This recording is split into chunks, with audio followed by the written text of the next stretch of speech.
I want to present a new game for ex-Yugoslavian retro computer called Galaksija.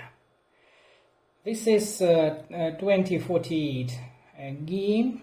Let's load it and see.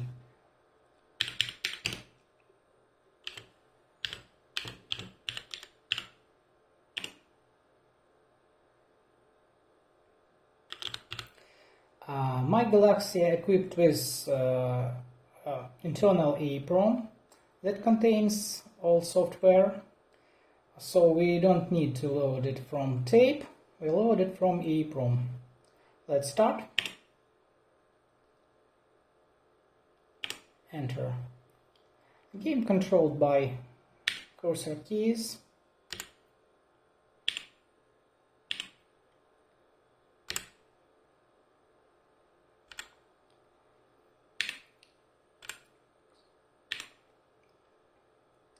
It works fast because of written in pure C language, uses direct access to video memory to draw characters and pseudographics.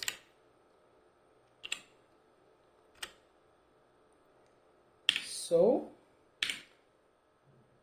this is it. Thank you.